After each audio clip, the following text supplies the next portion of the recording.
읽고 나서 아멘 하신 분 손 들어 보십시오. 예, 아멘 안 하신 분 한번 손 들어 보십시오.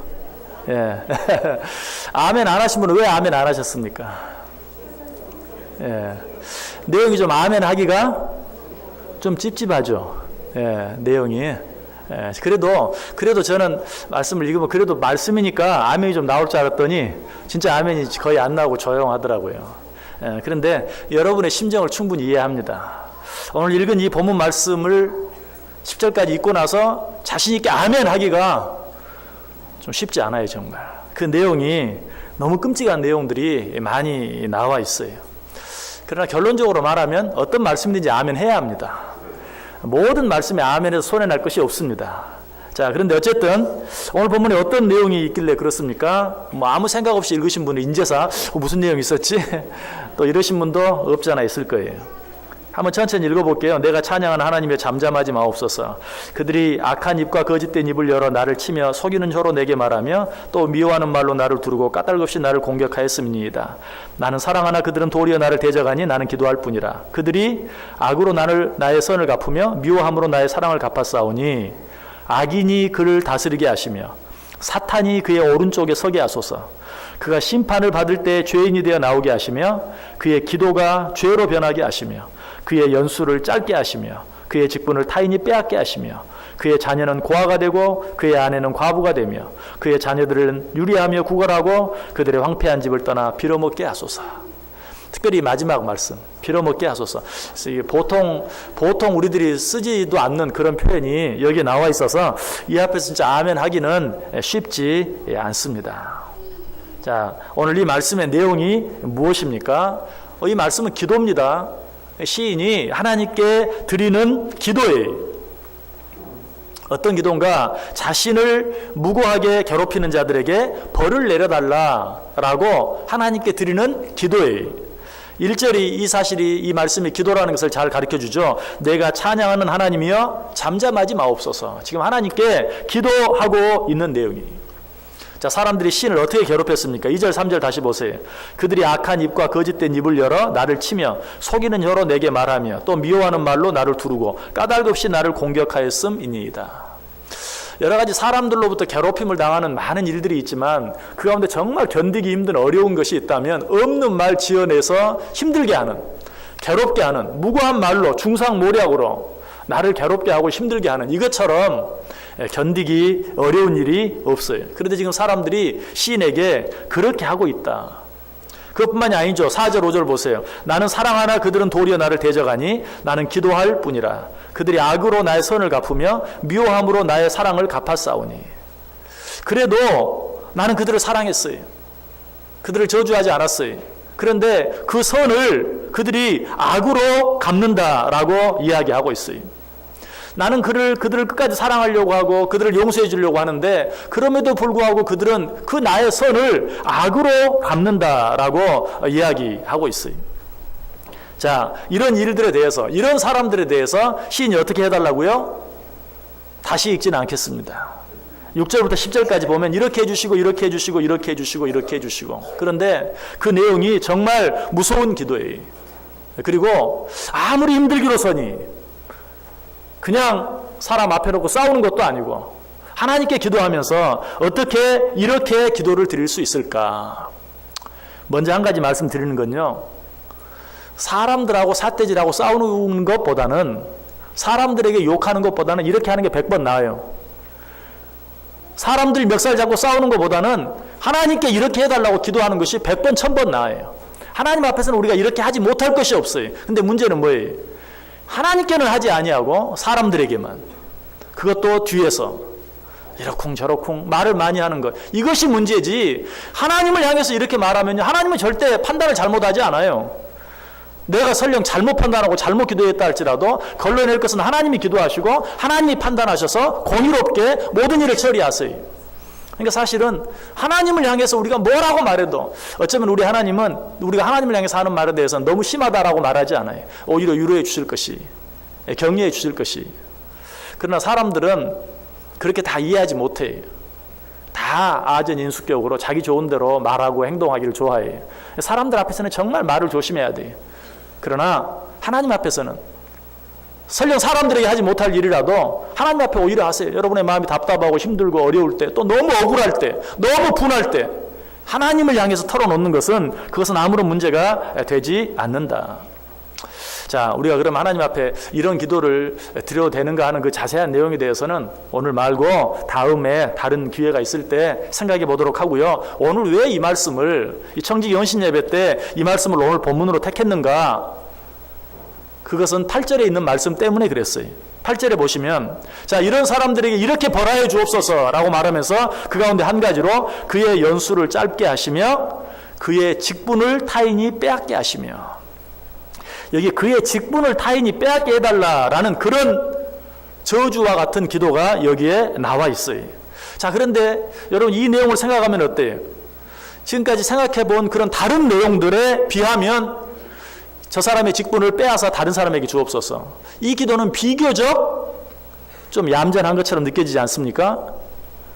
자, 어떤 기도를 했죠? 악인이 그를 다스리게 하시며 사탄이 그의 오른쪽에 서게 하소서. 얼마나 끔찍한 것입니까? 사탄이 내 오른쪽에, 나를 괴롭히는 저 사람 옆에 서게 해 주옵소서. 그가 심판을 받을 때에 죄인이 되어 나오게 하시며, 그러니까 하나님 앞에서 너는 유죄, 너는 사형 선고, 너는 영원한 지옥 이라는 그런 판결을 받게 하시며 그의 기도가 죄로 변하게 하시며 그들이 하나님께 드리는 기도조차도 겉으로는, 속으로는 악을 행하면서 겉으로 아름다운 말을 내뱉으려고 하는 그런 가식의 죄가 되게 하옵시고, 그리고 그의 자녀는 고아가 되고 그의 아내는 과부가 되며 그의 자녀들은 유리하며 구걸하고 그들의 왕폐한 집을 떠나 빌어먹게 하소서. 그 가정들이 어려움을 당하게 하옵소서. 남편은 남편대로, 아내는 아내대로, 자녀는 자녀대로 어려움을 당하게 해달라고 너무나 심하게 기도하고 있어요. 그리고 8절 앞부분에는 그의 연수를 짧게 해주옵소서. 무슨 말이에요? 빨리 죽게 해주옵소서. 참 너무 심한 기도죠. 빨리 죽게 해주옵소서. 이런 기도들에 비하면 어때요? 그의 직분을 타인이 빼앗게 해달라는 기도는 참 얌전한 기도 같은 그런 기도들에 비하면 절대 정도가 심하지 않은, 그래도 들을 만한 그런 기도처럼 들려질 수도 있어요. 자, 그런데 중요한 것은 우리의 그런 생각이 문제라는 것이, 다른 지금 여기 너무나도 심각한 그런 기도들은 어떻게 이런 기도를 할 수 있는가? 그러면서도 그의 직분을 타인이 빼앗게 해달라. 뭐 그럴 수도 있지. 그런 사람은 직분 받을 자격이 없으니까 그런 사람들의 직분을 빼앗아 가라고 얘기할 수 있지. 뭐 그거는 뭐 납득이 되네. 뭐 그렇게는 기도할 수 있지. 다른 기도들은 너무 심하다고 생각하면서 내게서 어떤 직분을 빼앗아가는, 그 사람에게서 어떤 직분을 빼앗아가는 것은 그렇게 심하지 않은 것처럼 생각하는 우리의 생각이 문제라는 사실이. 다시 말해서 누가 나에게 당신은 빨리 죽는 게 상수야. 여러분 그러면 기분이 어떻겠어요? 참 받아들이기 쉽지 않겠죠. 그런데 당신 그러려면 그 일 하지 마. 그래 당신 말 잘했어. 맞아, 나 같은 사람은 그런 거 안 해야 돼. 당신 빨리 죽어야 돼 라고 말하면 막 화를 낼 사람이 당신 그러려면 그 일 하지 마 라고 말하는 것은 그냥 한 귀로 듣고 한 귀로 흘려버리는 정도로 심하지 않은 것처럼 생각하는, 이것이 우리의 문제라는 것이, 단순히 이 말을 심하게만 받아들이지 않는 정도가 아니라 뭐라고 말해? 아유 차라리 내 직분 누가 가져가 버렸으면 좋겠다. 여러분 그런 생각 해보셨습니까? 안 해보셨습니까? 하나님께서 여러분에게 어떤 직분을 주셨는데 너무 힘들어요. 아무도 알아주지도 않고 너무 힘들어요. 그럴 때 그런 생각 혹시 안 해보셨어요? 아유 이 직분 차라리 가져가 버렸으면 좋겠다. 그렇게는 알아줬을 줄 몰라도 저에게 와서 제발 내년에는 그 일 시키지 말아달라고 하신 분은 많아요. 여러분 그런데 그 기도가 오늘 본문 속에 이 악담 같은 저주 같은 기도 속에 너무나도 심각한 기도 제목의 하나로 여기 들어가 있다는 것이, 시인이 자기를 너무 괴롭게 하고 너무 힘들게 하는 어떤 사람을 향해서 뭐라고 기도해요? 저의 직분을 빼앗아 다른 사람이 가져가게 하소서. 이것을 통해서 우리가 알 수 있는 것이 무엇입니까? 그것은 우리의 직분을 빼앗기는 것, 내 직분을 다른 사람이 취하는 것, 이것처럼 무서운 일이 없다는 것이에요. 바꾸어서 말하면 뭔가 우리에게 주어진 직분처럼 귀하고 가치 있고 아름다운 것이 없다는 것이, 하나님 저 사람의 직분을 빼앗아 다른 사람에게 주소서라는 말은 하나님 저 사람의 집을 빼앗아 다른 사람에게 주시고, 저 사람의 남편을 빼앗아 다른 사람에게 주시고, 저 사람의 아내를 빼앗아 다른 사람에게 주시고, 저 사람의 자녀들 빼앗아 다른 사람에게 주옵소서. 오늘 뒤에 그런 기도 제목이 나오잖아요. 그 기도와 똑같다는 것이. 그런데 다른 기도는 무섭게 생각하면서도 내 직분을 빼앗아 다른 사람이 취하게 하는 것은 다른 사람이 나에게 말 안 해도 아유 하나님 제발 좀 이 직분 좀 걷어가 주세요. 아 제발 좀 이 일 좀 나 안 하게 해주세요. 너무 쉽게 그렇게 말하고 있다. 오늘 시인이 이렇게 기도할 수 있었던 것은 자기를 너무 괴롭게 하고 힘들게 하는 사람에게서 직분을 빼앗아 다른 사람에게 주라고 한 것은 그 사람이 가지고 있는 직분이 얼마나 가치 있는 것이고 얼마나 좋은 것이고 얼마나 아름다운 것인가 하는 것을 너무나 잘 알았기 때문에 그래요. 이 사실은 사도 바울이 한 말씀을 통해서도 우리가 잘 알죠. 디모데전서 1장 12절에 나를 능하게 하신 그리스도 예수 우리 주께 내가 감사함은 나를 충성되이 여겨 내게 직분을 맡기심이니. 자, 여러분들에게 직분이 주어졌어요. 그 직분이 하나님께서 여러분을 정말 충성스럽게 여겨서 그 일을 맡겨 주셨다는 것이. 그런데 하나님이 나를 충성되이 여겨 라는 말 속에서 우리가 생각해야 될 것은 사실은 우리가 그렇게 충성스럽지 못했다는 거예요. 아니, 그 일을 감당할 만큼 충성하였거나 그 일을 감당할 만한 자격이 내게는 사실은 없다는 것이, 너무 부족했다는 것이, 너무 연약하다는 것이. 그럼에도 불구하고 하나님께서 나를 사랑해 주시고 충성되이 여겨주셔서, 충성되이 여겨주셔서 내게 또 한 번 직분을 맡겨주셨다. 사도 바울이 그렇게 고백했죠. 나의 나 된 것은 다 하나님의 은혜다. 내가 남들보다 배나 수고했다 할지라도 그 모든 것이 다 하나님의 은혜로 말미암아 되어진 것이다. 그 말 속에는 나는 이런 은혜와 축복을 받을 자격이 없는 자이다. 나의 나 된 것은 순전히 하나님의 은혜다. 지금 그 바울이 말해. 뭐라고? 나를 능하게 하신 그리스도 예수 우리 주께 내가 감사함은 나를 충성되이 여겨 내게 직분을 주셨다. 나는 이 직분을, 특별히 사도 바울은 어때요? 사도의 직분. 이 직분을 나는 받을 자격이 없다. 나는 죄인 중에 괴수다 라고 말하면서 나는 이 직분을 받을 자격이 없다. 그러나 하나님께서 나를 충성되이 여겨주셔서 이 귀한 직분을 맡겨주셨다라고 하나님을 찬양하는 것이. 자, 그렇다면 우리는 어떻습니까? 우리에게 주어진 직분 앞에서 무조건 감사해야 돼. 무조건 하나님께 찬송해야 돼. 사도 바울과 같이 고백할 수 있어야 돼. 나를 능하게 하신 우리 주께서 나를 충성되이 여겨 내게 직분을 맡겨주신 것, 그것이 너무 감사합니다 라고 하나님께 감사하고 찬송할 수 있어야 돼요. 하나님께서 우리에게 직분을 주신 것보다 더 놀라운 사랑, 더 놀라운 축복이 없어요. 자, 우리가 이 하나님, 나를 향한 이 하나님의 사랑에 보답하는 길은 무엇인가? 그 직분에 충성하는 것뿐이. 혹시라도 그 직분에 충성하지 못한다면 그것은 선을 악으로 갚는 것이, 오늘 본문에 말하는 시인이 지금 선을 악으로 갚는 자들에게 이런 벌을 내려달라고 기도하고 있는데, 하나님께서 내게 주신 직분에 충성하지 못하는 것이야말로 선을 악으로 갚는 거예요. 왜 그렇죠? 나는 부족하고 연약하지만 하나님께서 나를 충성되이 여겨 직분을 맡겨주셨어요. 그게 선입니까 악입니까? 선이죠. 하나님이 나를 선대해 주신 거예요. 부족함에도 불구하고 하나님께서 나에게 귀한 일을 맡겨주신 것이, 내가 행한 대로 하면 당장 하나님께서 직분이 아니라 벌을 주셔야 마땅한데 그럼에도 불구하고 하나님이 나를 선대해 주셨어요. 자, 그 하나님의 선대하심을 내가 물리쳐버린다면, 내가 거절해버린다면, 아니 그 일에 충성하지 아니한다면 그건 뭐예요? 선을 악으로 갚는 일이 되는 것이. 자, 그렇다면 선을 선으로 갚는 일, 아니 악까지도 선으로 갚을 수 있는 일, 그 방법이 있다면 뭘까요? 오직 내게 주어진 일들에, 내게 주어진 직분에 충성하는 것뿐이. 하나님 나를 선대해 주셨는데 그 일에 충성하면 내가 하나님께 선을 선으로 갚는 일이. 뿐만 아니라 그 일들을 감당하다 보면 어때요? 힘들고 어려운 일도 있어요. 지금 당장 손해 나는 것처럼 느껴지는 일도 있어요. 다른 사람들에게 억울한 말을 들을 때도 있어요. 그럼에도 불구하고 충성한다면 그것이야말로 악을 선으로 갚는 일이 돼요. 하나님께서는 이런 자들과 함께 하시고 이런 자들을 축복해 주시겠다고 말하고 있어요. 여러분, 한 해 동안 여러분에게 주어진 직분에 충성해 보세요. 그러면 여러분의 삶이 정말 하나님 앞에서 아름다운 삶이 되고 사람들 앞에서도 칭찬받을 수 있는 삶이 돼요. 자, 하나님께 저에게 목사의 직분을 주셨습니다.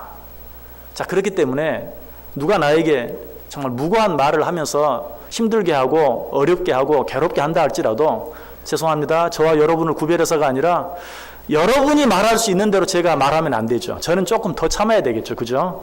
그 여러분이 쓰는 말보다 조금 더 아름답게 해야 돼. 그래야 맞죠? 안 그러면 당장 무슨 말이 날아와요? 목사가 돼가지고. 그러니까 저는 목사라는 걸 생각하면서 그래 목사니까 한 번 더 참아야지 라고 말하면 그 일이 하나님께 선을 선으로 갚는 일이 되고 사람들에게 칭찬받을 일이 되는 거예요.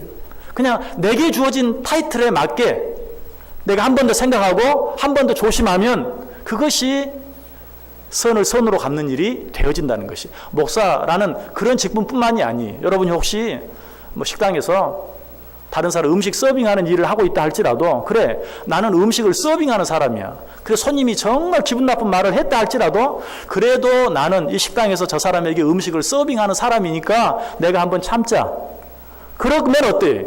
그것이 바로 악을 선으로 갚는 일이 돼. 적어도 선을 선으로 갚는 일이 되는 것이. 어떤 일이든지 자기에게 주어진 일에 충성하다 보면 그 일이 바로 적게는 선을 선으로 갚는 일이 되고 크게는 악을 선으로 갚는 일이 된다는 것이. 자, 하나님께서 여러분에게 어떤 직분들을 주셨습니까? 어떤 사명들을 주셨습니까? 그 일을 위해서 그냥 충성해 보세요. 열심히 해보세요. 그러면 생각지 않은 칭찬들이 하나님으로부터는 물론이요 사람들에게까지도 오게 되는 것을 알게 돼요.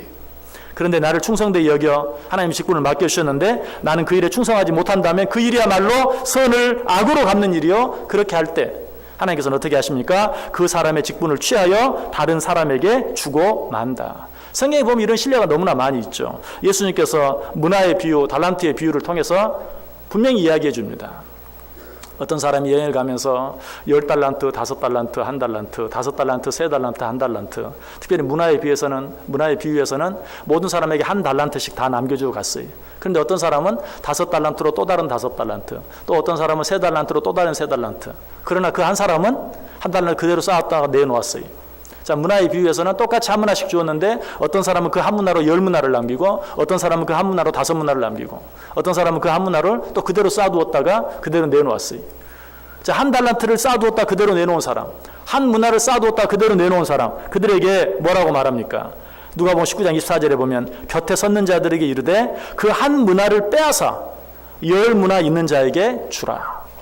그 한 문화를 빼앗아 10문화 있는 자에게 주라. 자기에게 주어진 일에 충성하지 못했을 때 그 있는 것까지 내가 그에게 맡긴 것까지 빼앗아 그 옆에 있는 사람에게 주라라고 말하고 있어요. 그래서 사도 바울이 우리에게 뭐라고 말합니까? 맡은 자들에게 구할 것은 충성이니라. 또 요한계시록 2장 10절에서는 내가 죽도록 충성하라. 제가 의도적으로 그렇게 한 것은 아닌데 오늘 난예배 때도 이 똑같은 말씀이 나왔어요. 맡은 자들에게 구할 것은 충성이다. 죽도록 충성하라. 하나님의 뜻이 있는 줄 알아요. 분명 다른 본문으로 설교하는데도 갖다 붙여서가 아니라 동일한 말씀이 오늘 오전에도 또 오늘 오후에도 또 한 번 나오게 돼요. 맡은 자들에게 구한 것은 충성이. 그것밖에는 없어요. 그렇지 아니하면 그 있는 것마저도 빼앗기게 될 것이다. 우리는 이것을 무서운 하나님의 말씀으로 들어야 돼요. 그래서 오늘 시인이 지금 그렇게 기도하고 있는 것이 나를 무고히 괴롭게 하고 힘들게 하는 자들, 선을 악으로 갚는 자들, 주여 저들의 직분을 빼앗아 타인에게 주옵소서. 그 벌이 큰 벌이 아니라면 그렇게 기도하지도 않았을 거예요. 그러나 그 벌이 얼마나 무서운 것인지, 직분이 얼마나 귀한 것이고 그 직분을 빼앗긴다는 것이 얼마나 무서운 벌인지 시인은 알았기 때문에 정말 선을 악으로 갚는 그들에게 주여 저들의 직분을 빼앗아 다른 사람에게 주옵소서라고 기도하고 있다는 것이. 자, 그런데 그래도 아무리 그래도 어떻게 오늘 본문처럼 이렇게 기도할 수 있습니까? 여러분 늘 제가 말씀드리지만 성경에 좀 듣기가 좀 거부가고 힘든 그런 말씀들, 특별히 저주의 말씀, 책망의 말씀 이런 말씀들이 나올 때마다 드리는 말씀이지만 우리가 그 말씀 하나님께서 그렇게 무섭게 하는 이유는 뭐예요? 그렇게 하지 말라. 그리고 그렇게 하지 않기만 하면 이 모든 저주의 말씀들이 무엇으로? 축복의 말씀으로 바뀌어지게 되는 것을 우리에게 분명히 가르쳐 주고 있는 것이.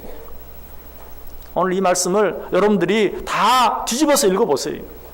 먼저 악인이 그를 다스리게 되고 사탄이 그의 오른편에 서게 된다.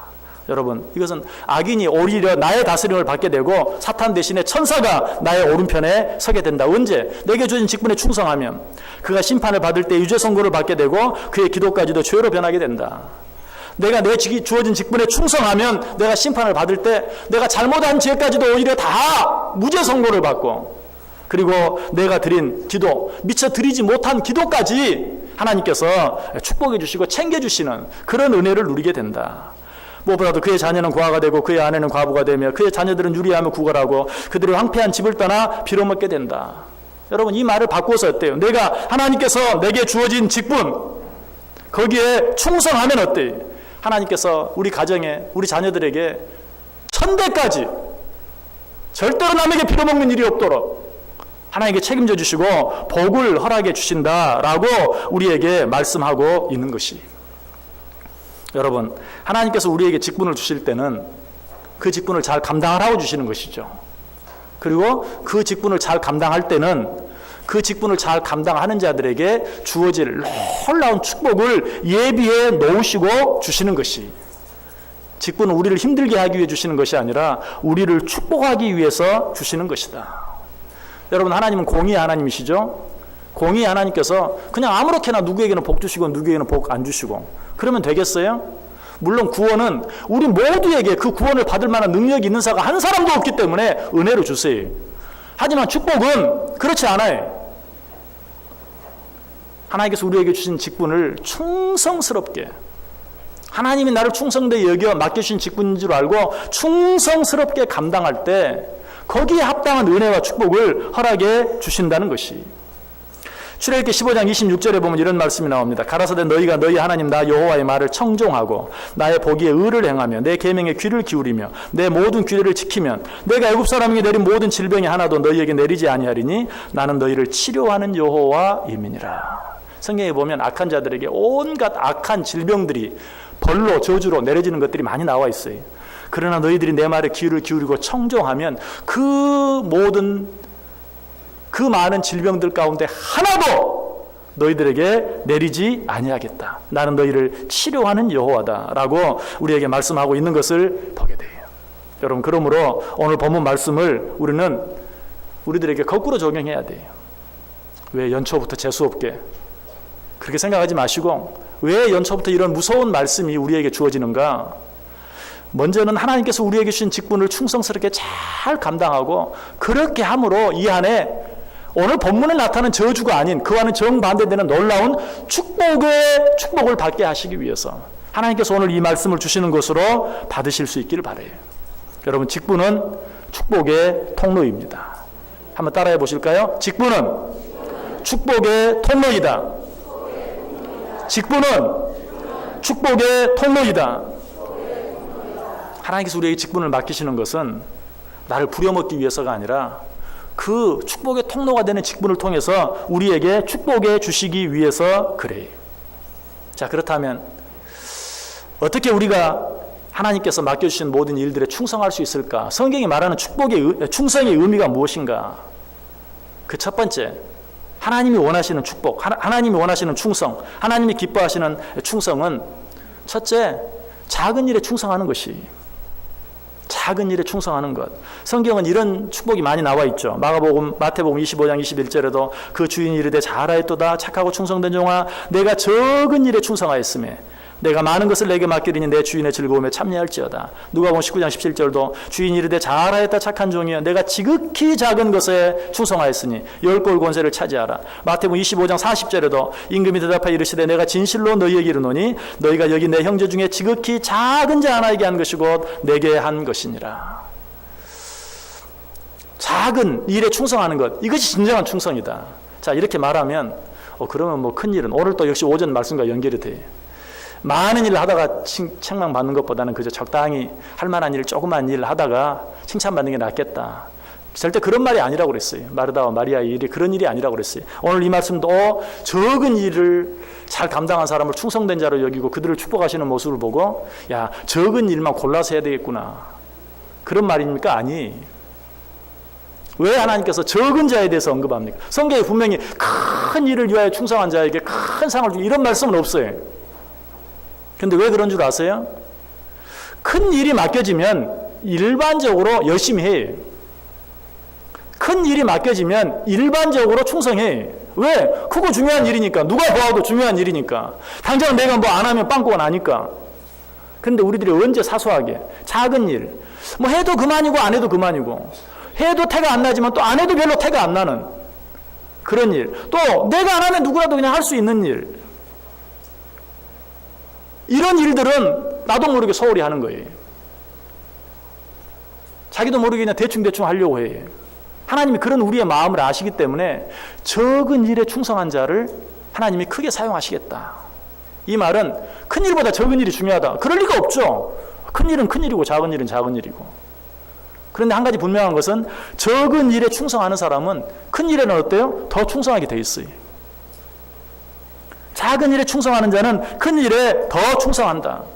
그러나 큰 일에 충성했다고 해서 작은 일에 충성하느냐? 그건 보장을 못해. 그건 사람에 따라 달라요. 그래서 성경은 말하는 것이 작은 일이 큰 일보다 더 중요해서가 아니라 작은 일에 충성하는 자는 큰 일에도 충성된다. 그러므로 내가 작은 일에 충성하는 자, 그런 자들을 축복한다라고 말씀하고 있어요. 누가복음 16장 10절에 분명히 나옵니다. 지극히 작은 것에 충성된 자는 큰 것에도 충성되고 지극히 작은 것에 불의한 자는 큰 것에도 불의하니라. 여러분이 맡겨진 일이 어떤 일입니까? 결론적으로는 큰 일이든 작은 일이든 따질 게 없어요. 따질 필요가 없어요. 내게 주어진 일, 하나님이 나를 축복하시기 위해서 축복의 통로로 맡겨주신 일인 줄 알고 그 일에 충성하면 하나님께서는 그에 합당한 놀라운 축복들로 우리에게 허락해 주신다. 또 한 가지 하나님이 기뻐하시는 충성의 모습이 있어요. 그것은 무엇입니까? 끝까지 충성하는 것이죠. 자, 새해 벽두에 오늘 청지기 연신 예배 참석하신 여러분들, 특별히 평상시에는 오후 예배 나오시지 않다가 오늘 청지기 연신 예배라고 하니까 나오신 분들, 정말 귀하신 분들이, 청지기 연신 예배인데 그래도 하나님이 나에게 올해 또 새로운 직분을 주셨는데, 그런 분이 몇 분이나 있는지 모르겠어요. 별로 많이 보이지는 않는 것 같아요. 근데 그런 분이 있다면 정말 귀해요. 왜? 내게 직분을 맡겨주셨는데 충성해야지. 참 귀한 마음이죠. 중요한 건 뭐예요, 그런데? 그 마음이 적어도 올 연말 될 때까지 변하지 않는 거예요. 아까 대부분의 사람들이 큰 일에는 충성하지만 적은 일에는 적당히 하려고 하는 것처럼 대부분의 많은 사람들이 시작할 때는 잘하지만 끝까지 가는 사람이 별로 없어요. 충성도 마찬가지. 어떤 일을 맡겨지면 그 사람이 정말 천하의 불안당 같은 사람이 아니라면 그래도 시작할 때는 나름대로 잘해보려고 애를 쓰죠. 최선을 다하죠. 그런데 문제는 뭐예요? 끝까지 가지 못한다. 1년도 채 가지 못해. 그래서 연말까지도 가지 못해. 연말까지 11월 달까지 10월까지만 가면 얼마나 좋겠어요. 한 달도 채대로 가지 못하는 그런 경우가 너무나 많이 있다는 것이. 하나님께서 우리에게 원하시는 충성은 두 가지. 지극히 작은 일에도 충성하는 충성. 시작뿐만 아니라 끝까지도 충성하는 그 충성. 그래서 히브리서 기자는 우리가 시작할 때 확신한 것을 끝까지 견고히 잡고 있으면 그리스도 예수와 함께 참여한 자가 되리라. 여러분, 우리 연초가 될 때마다 하나님께서 하루를 24시간, 또 그 하루가 쌓여서 한 달 30일, 그 한 달이 쌓여서 12달 1년, 또 하루 24시간도 12시간 12시간씩 나눠서 오전 오후, 또 그 오전 오후 12시간도 1시간씩 또 나누어서 1시, 2시, 3시, 4시, 오전, 오후 이렇게 나누는 이유가 무엇인가? 그것은 우리에게 시작하고 또 시작하라고 기회를 주시는 거예요. 제가 언제 말씀드렸나요? 새벽 예배 때 말씀드렸는지 기억이 잘 안 나는데, 사실 2016년 지나고 2017년 됐다고 뭐가 달라진 겁니까? 2016년 12월 31일과 2017년 1월 1일이 뭐가 달라요? 다릅니까? 똑같아요. 그러나 하나님이 그렇게 우리에게 날짜를 쪼개어 주신 것은 우리로 하여금 새롭게 시작하라고 하는 것이. 우리는 대부분 그러잖아요. 오전에 뭘 좀 하려고 했는데 늦잠 자버렸어요. 그냥 오전은 적당히 지내고 이제 오후에는 잘 해야지. 그러다가 또 오후도 적당히 지내요. 그럼 어때요? 오늘은 못하고 또 내일 해야지. 물론 그 마음이 나쁜 마음이긴 하지만, 그러나 그렇게 하나님은 계속해서 시작할 수 있는 기회를 줘요. 오늘 못했으면 내일, 이번 주에 못했으면 다음 주, 다음 주에 못했으면 그 다음. 여러분에게 미루라는 이야기가 아니라 하나님이 주신 그 모든 시작의 기회에 시작하고 또 시작하고 시작하고 또 시작하고 포기만 하지 않으면 돼요. 포기만 하지 않으면 돼요. 특별히 여러분 연초에 좀 잘못했다고 올 한 해 포기해버리지 마세요. 아예 올해는 안 돼. 포기하지 마세요. 끝까지 충성하는 자를 하나님께서는 귀하게 보세요. 성경이 뭐라고 말해요? 죽도록 충성하라. 무엇을 주시겠다? 생명의 면류관을 너에게 주겠다. 하나님께 충성되다고 인정받은 사람, 칭찬받은 사람이 있어요. 모세.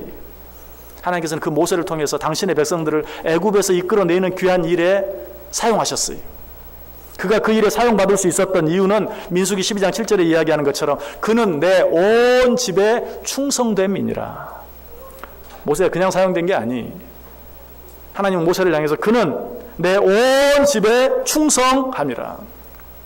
그 모세에게 어떤 축복을 주셨습니까? 민수기 12장 6절, 7절, 8절 보면 이르시되 내 말을 들으라. 너희 중에 선지자가 있으면 나 여호와가 환상으로 나를 그에게 알리기도 하고 꿈으로 그와 말하기도 하거니와 내 종 모세와는 그렇지 아니하니 그는 내 온 집에 충성함이라. 그와는 내가 대면하여 명백히 말하고 은밀한 말로 하지 아니하며 그는 또 여호와의 형상을 보거늘 너희가 어찌하여 내 종 모세의 비방하기를 두려워하지 아니하느냐.